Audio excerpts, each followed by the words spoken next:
Donc, quelques préoccupations, on va s'intéresser aux préoccupations, la question de sensibilisation. Sensibilis, on retrouve au latin, c'est quoi? C'est vraiment qui peut être perçu, qui peut percevoir. Et j'ai joué sur le petit D. Et super important. Parce qu'il y a une incongruité assez grande ici en ce moment. On vient de me présenter. Moi, je travaille sur l'horreur. Je travaille sur la peur. Le dernier jeu que j'ai joué, c'est ça.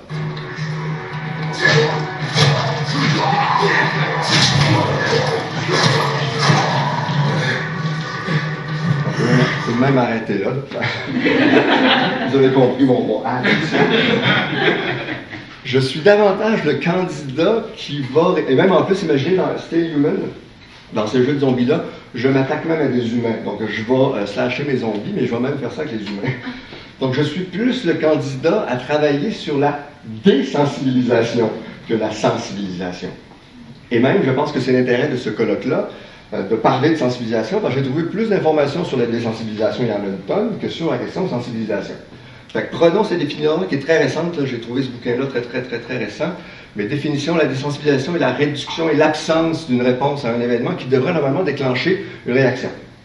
Vous avez vu un événement violent, est-ce que ça vous a attaqué, est-ce que ça vous a perturbé? Vous avez vu les zombies et les infectés se faire trancher. La désensibilisation est généralement un processus automatique et inconscient qui se produit progressivement au cours de plusieurs expositions à l'événement désensibilisant. La désensibilisation affecte ce qu'on va penser, ce qu'on va ressentir et la manière dont on va réagir à une situation. La désensibilisation peut être positive. Quand on a des peurs, des phobies, on va se faire désensibiliser par rapport à l'objet de la peur. Mais en général, vous l'avez compris, donc la désensibilisation par le jeu vidéo, c'est de savoir que, ce que je vous ai montré, on n'a plus les mêmes émotions qu'on devrait avoir. Alors, ce que j'ai fait, j'ai pris la chose à l'envers. Alors, je flippe mon truc. J'ai repris cette définition-là et j'ai enlevé le D. Alors, la sensibilisation, ça serait quoi dans ce cas-là? Ça serait plutôt l'accroissement d'une réponse à un événement qui, normalement, ne devrait pas déclencher quelque chose, mais qui, là, va le faire. Donc, sensibilisation, accroissement. Le processus est conscient. On va être sensibilisé de manière consciente. Et surtout, toujours, et je pense que c'est la thématique du colloque, qu'on va finir par être affecté par la manière de penser, la manière de ressentir. On va revenir là-dessus parce qu'au début, mon titre était autour de l'empathie, mais j'ai ramené la sensibilisation et désensibilisation. On va revenir là-dessus tantôt en fin d'intervention, mais à la base, donc, sensibilisation par rapport aux autres, une question d'empathie. Si l'empathie n'est pas déclenchée dans une situation où une personne est dans le besoin, le ressentiment moral ne sera pas activé et un désengagement moral peut se produire. C'est toute la question du danger des jeux vidéo. Le corpus qui est le mien ressemble à celui-là, donc les jeux violents comportent généralement de nombreux indices qui favorisent le désengagement moral automatique, distinguer le bien et le mal, notamment la violence justifiée, la déshumanisation des personnages et la représentation déformée des conséquences. Vous aurez compris, moi je m'attaque à des monstres. On est dans un rapport de déshumanisation premier, donc je n'ai pas trop de questions là-dessus. Je ne me pose pas de questions. Je ne suis pas désensibilisé. J'ai eu un événement important dans mon développement de recherche sur le jeu vidéo d'horreur, dans cette séquence-là de Silent Hill 3.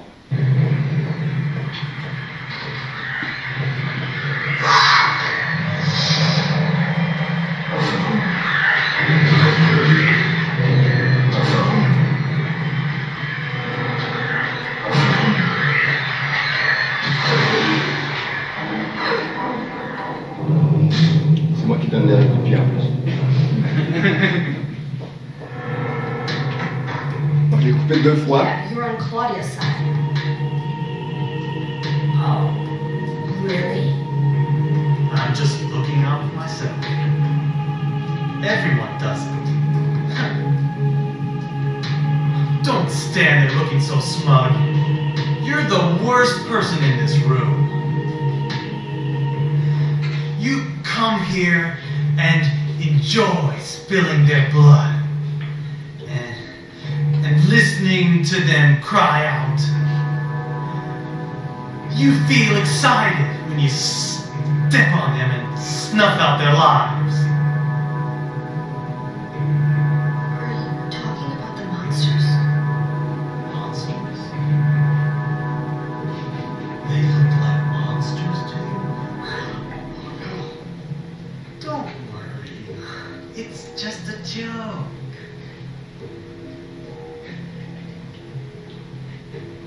What a joke! Mais j'avoue que tout à coup, là, ça fait 3 Silent Hill que je me bats contre des monstres dans une ville qui est rendue cauchemardesque, sans avoir pensé 2 secondes, que c'était les habitants de cette ville-là, et que j'étais, moi, encore une fois, comme le dernier des hommes, j'étais celle ou celui qui débarquait et qui tuait ces êtres-là. Alors, il y a eu un retour, une sensibilisation à qu'est-ce que je faisais. Souvenez-vous, on pourrait multiplier, mais toutes ces petites répliques assassines, excusez-moi le jeu de mots, les petites répliques assassines dans Uncharted, et qui finalement on nous dit, ok, mais tu me prends pour un tueur, mais toi tu viens de tuer 1000 soldats pour te rendre à moi, commande. Et tout à coup, donc dans Undertale, les Loves, on se rend compte que finalement, si on est en train de monter notre niveau de violence, il y a un retour sur soi. Donc quelque part, il y a, je prends conscience de. Sauf qu'en jeu vidéo, logiquement, on est souvent en train de calculer. Donc, l'idée des XP, quand je suis dans un RPG, je vais penser en termes d'XP, je vais tenter en termes de stratégie, penser à mon affaire de manière cognitive. So, Benzel va dire quelque chose de super important. Les calculs délibératifs ne sont pas nécessaires pour que le système émotionnel se comporte rationnellement au sens fonctionnel. Donc, encore une fois, l'opposition entre émotion et rationalité. Mais il va dire quelque chose, et c'est ce qui m'intéresse aujourd'hui. La raison dans les émotions n'est pas simplement une question de calcul, mais aussi une question de sensibilité, une question d'émotion. Et je suis là aujourd'hui, entre autres, pour ça, la question des émotions. Dans l'approche des émotions d'études de jeux vidéo, les premiers théoriciens se sont accrochés à cette théorie, qui est la théorie de l'évaluation, the Appraisal Theory of Emotion, c'est-à-dire qu'on va soutenir que les événements en soi ne déterminent pas la réaction émotionnelle, mais c'est davantage l'évaluation et les interprétations d'un événement. Alors tout à coup, quand je vous montrais ma petite séquence de Stay Human, ben, je suis en plein jour, mon âme est quand même pas si pire parce qu'elle va finir par casser, mais vous aurez compris que 15 minutes plus tard, quand je tombe dans le noir avec un nouveau monstre que j'ai jamais croisé et que je suis presque à rouge avec mon arme, j'ai un peu plus la chienne que j'avais en pleine journée. Donc tout à coup, l'émotion est basée sur l'évaluation que je fais de l'événement dans lequel je suis en train de me plonger. Sauf que moi, j'ai pris une autre perspective, donc une autre approche de la théorie des émotions à travers Fujita, c'est-à-dire la question des préoccupations. Si je n'ai pas d'intérêt, je n'ai pas de souci envers quelque chose ou envers quelqu'un, je n'aurai pas d'émotion. Donc à la base, c'est bien la relation, l'émotionnel va passer par ces questions de préoccupation. Les émotions sont tenues pour diriger notre attention sur les préoccupations cruciales et pour nous aider à maintenir un niveau inhabituellement intense d'implication psychologique avec ces préoccupations-là. Gabriel, t'es disparu, géré malheureusement la porte d'entrée. Je pense que, voilà, on retourne en présentiel, mais il y a un rapport physique. Bref, Gabriel m'a demandé de venir ici largement à cause de ce texte-là. Donc, dans ce texte-là, moi, je partais des préoccupations. J'en distinguais 2 types qui sont très, très classiques. Les préoccupations pour soi, qui sont celles basées sur ma jouabilité. Comme joueur, c'est moi qui est en train de jouer, donc c'est moi qui a peur, c'est moi qui veux réussir, c'est moi qui ne veux pas échouer. Donc, j'ai vraiment des émotions qui sont reliées à mes compétences. Est-ce que je suis bon ou mauvais joueur? Voilà. J'ai aussi, dans des jeux narratifs, des préoccupations pour les autres. Évidemment, les personnages m'intéressent, je m'intéresse à eux, à leur destin. Les émotions sont témoins. Je va dire que les émotions fictionnelles sont des émotions témoins. En jeu vidéo, ce qui peut être super intéressant, évidemment, c'est un chevauchement entre les préoccupations pour soi et les préoccupations pour les autres. Je m'intéresse à moi comme joueur, mais évidemment, je suis conscient que j'agis pour un personnage. Souvenez-vous de ceci. Telltale, ce qui a vraiment marqué notre imaginaire. Are you okay, Clementine? Clementine, are you okay, Clementine? On joue Lee, on va avoir de l'empathie pour Lee, qui est notre personnage, mais qui va s'occuper de Clementine. Alors j'ai mes préoccupations de joueur et j'ai mes préoccupations pour les autres. Il y a la question d'empathie. Donc je vous disais, la question d'empathie est centrale, et je pense qu'elle est centrale aussi à la question de sensibilisation. Et on va définir 2 types d'empathie. Il y a l'empathie émotionnelle. L'apathie. J'ai dit l'apathie? L'empathie. Pas la même chose.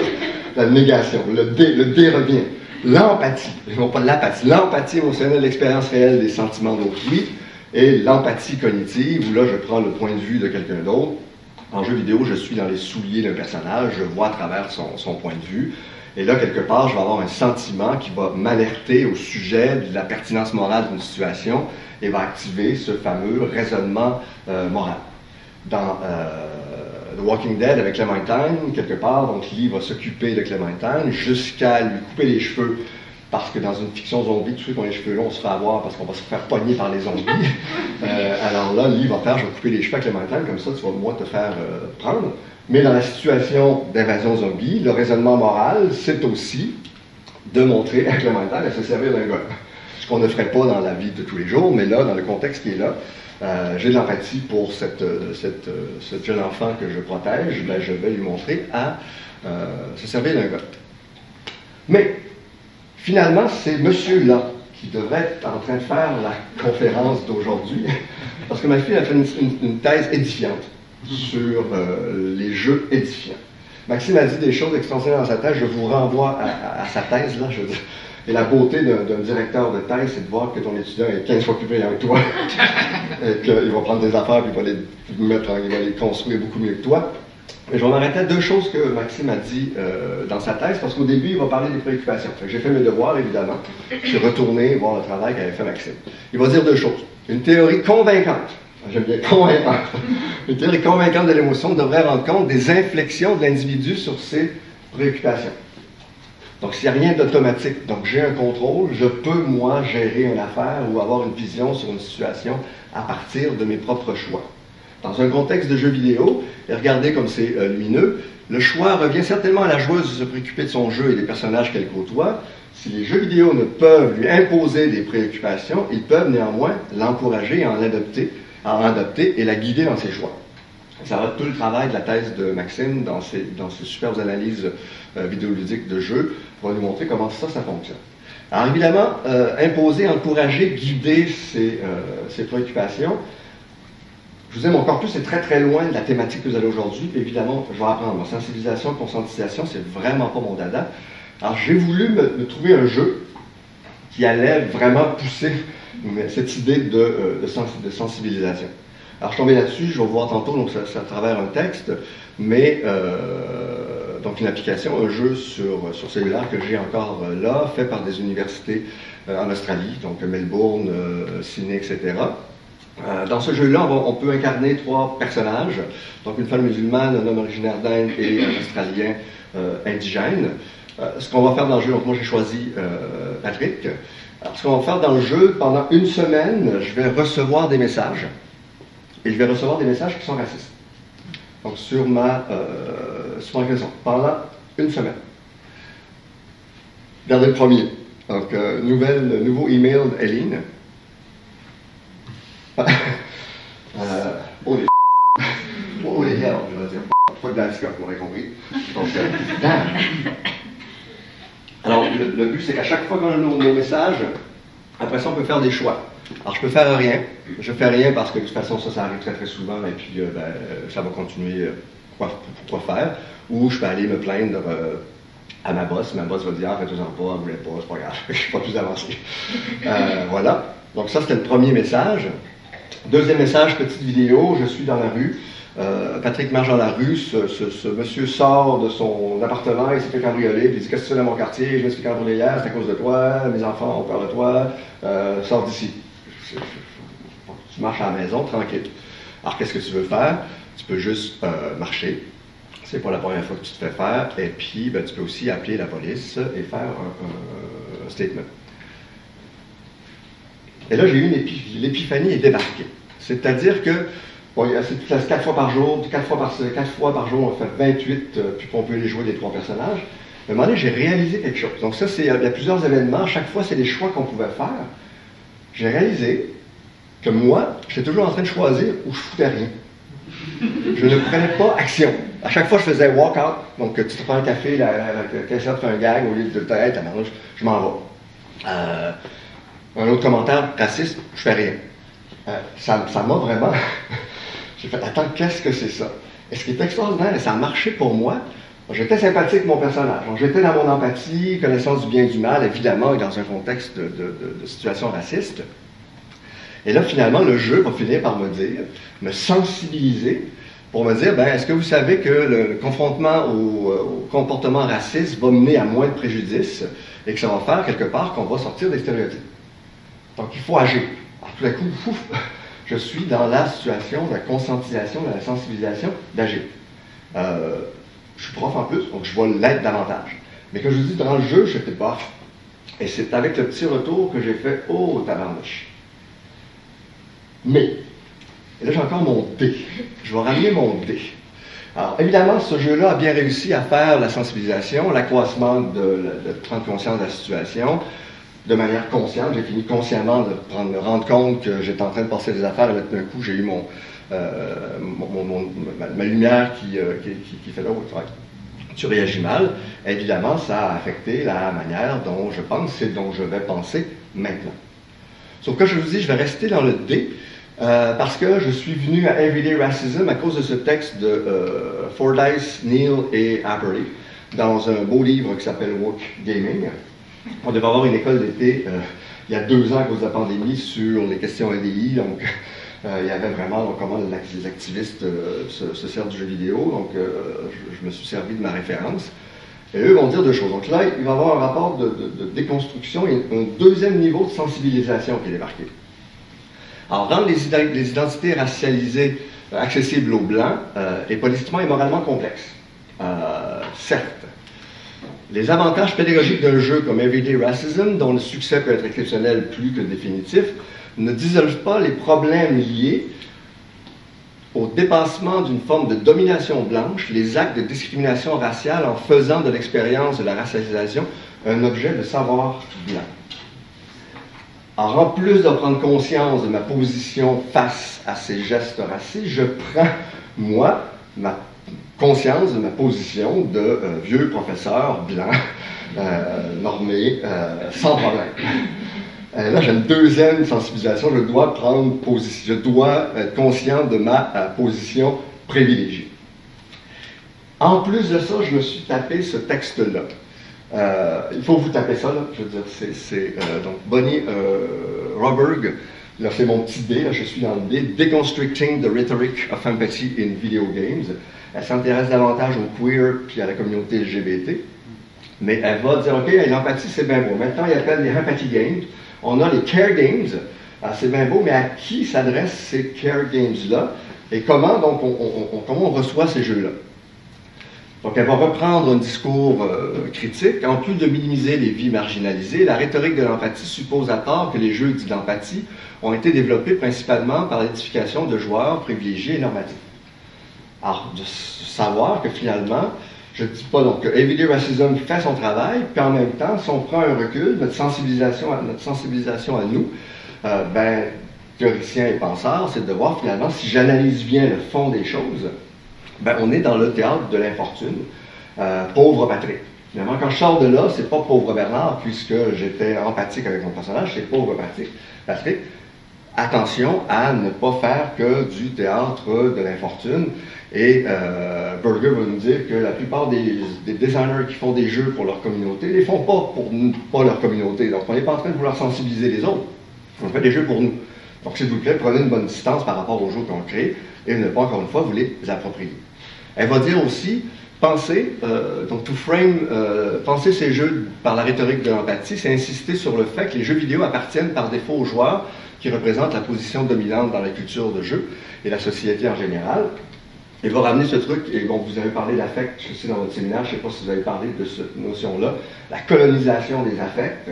Alors tout à coup, je suis dans les souliers de quelqu'un d'autre, mais j'occupe pendant mes 4 petits messages les souliers de Patrick, mais je sors de là rapidement, donc je suis encore une fois dans la position de colonisateur. Alors on voit comment tout à coup là, il y a une sensibilisation à travers le jeu, mais il y a une sensibilisation aussi à travers la pensée du jeu. Et ça pour moi c'est super important. Donc Fordyce, Neal et Apperly vont aussi nous dire au sujet de Everyday Racism, l'idée même que l'expérience de racisme peut être liée aux Blancs semble à ce titre intrinsèquement suspect.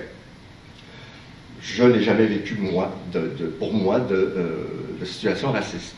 C'est l'avantage proposé est que les Blancs peuvent acquérir une compréhension sympathique des expériences des personnages de couleur en suggérant que les comptes rendus de ces derniers ne sont déjà pas crus.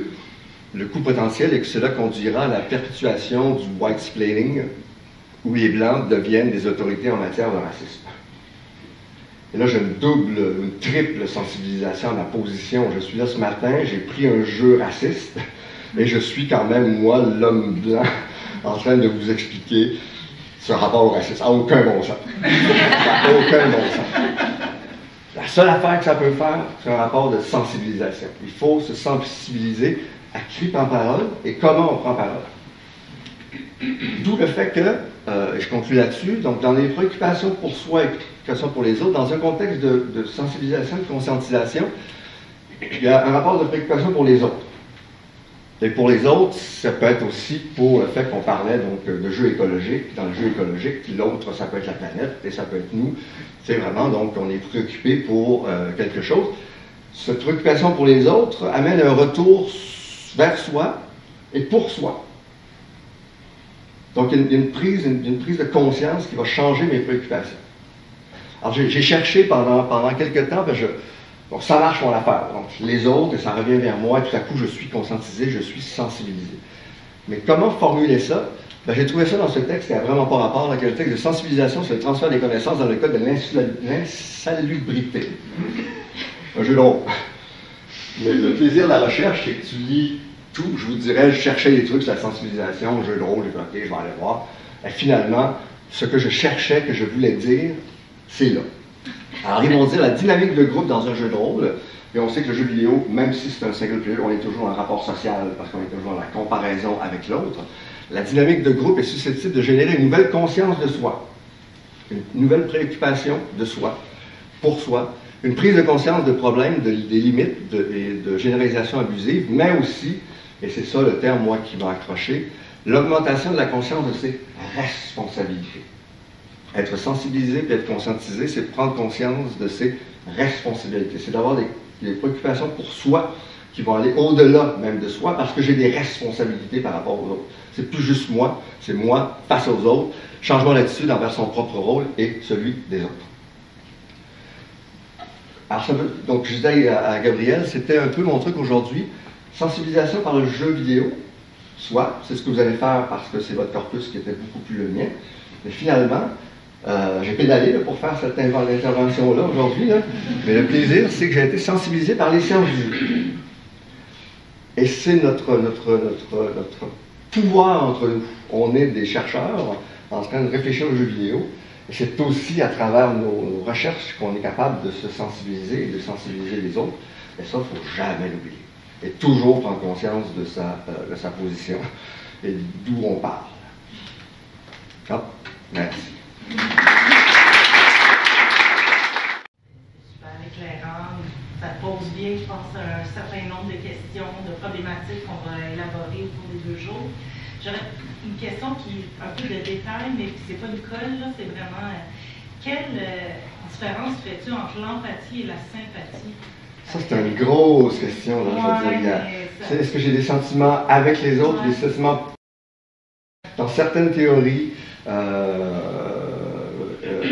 J'ai un blanc, Maxime, le théoricien de cinéma. Platzinger, tabarnouche, merci, c'est bien d'avoir. Platzinger, il va faire ses synonymes parce qu'il y a un certain mélange. Mais oui, bien sûr que. Je ne sais pas si tu as vu l'entour dans le truc de racism, c'était vraiment empathie et sympathie. J'ai de la sympathie pour toi et j'empathise avec toi. Alors, quelque part, je pense qu'il y a un va-et-vient qui se fait entre les deux. Des fois, on prend une distance, là, puis c'est drôle parce que je ne l'ai pas faite parce que je ne l'avais pas conceptualisé, mais je pense aussi que dans la question de sensibilisation, ton concept d'espace d'appropriation, de distance, je disais ton texte sur Henriot sur la question de distance, je pense qu'il y a une distance, fait que l'empathie et la sympathie jouent sur un rapport de distance par rapport à l'autre, qui peut évidemment changer la manière dont on se préoccupe pour l'autre. Quand je suis vraiment empathique, peut-être que je suis beaucoup plus dans l'émotion que la sympathie, où là je suis capable de prendre une distance plus connue. Tu sais, on pourrait dire donc il y a l'empathie émotive qui serait davantage vraiment plus dans l'empathie, l'empathie cognitive se rapprocherait peut-être plus de la sympathie parce que je prends conscience de l'autre. Oui. Et pour poursuivre dans cette réflexion, il y a des choses qui étaient nommées que je vais aussi discuter en fermeture, mais juste pour la question de sympathie, empathie qui est hyper pertinente. Brené Brown a fait plusieurs vidéos, donc je ne sais pas si vous la connaissez. C'est une femme qui a beaucoup réfléchi à ces idées-là. Puis il y a un autre chercheur sur l'empathie qui a fait un peu l'histoire de l'empathie à travers le temps, en allant vraiment là, très tôt là, au au niveau des humains préhistoriques. Puis lui, non seulement se mettre à la place de l'autre, mais lui, en fait, il nommait 3 composantes. Oui, se mettre à la place de l'autre, mais aussi être capable de soi s'ouvrir à l'autre. Et cette dynamique-là fait en sorte qu'on est dans un sentiment de vulnérabilité. Ce qui n'est pas habituel dans la culture, on veut contrôler plus nos émotions, contrôler un peu notre conformisme.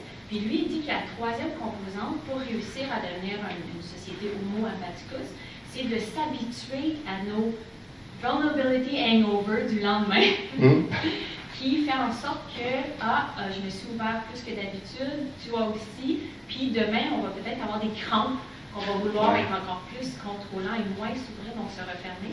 Et puis, bref, tout ça pour dire que peut-être les jeux, justement, dans la capacité de poursuivre le lendemain, continuer à jouer, pourraient éventuellement nous aider dans la durée de changer ce type d'attitude-là inconfortable. Je parlais, c'est en repassant à travers la tête, aussi à la question de sensibilité morale, mais aussi le fait que nos émotions sont aussi une expression de nos valeurs morales. Donc, dans le rapport d'être sensibilisé à quelque chose, c'est aussi je suis préoccupé par quelque chose, et cette expression-là va finir par montrer des valeurs morales. Donc, c'est à travers cette relation-là, évidemment, ce 3e élément que vous notez, là, qui devient super important.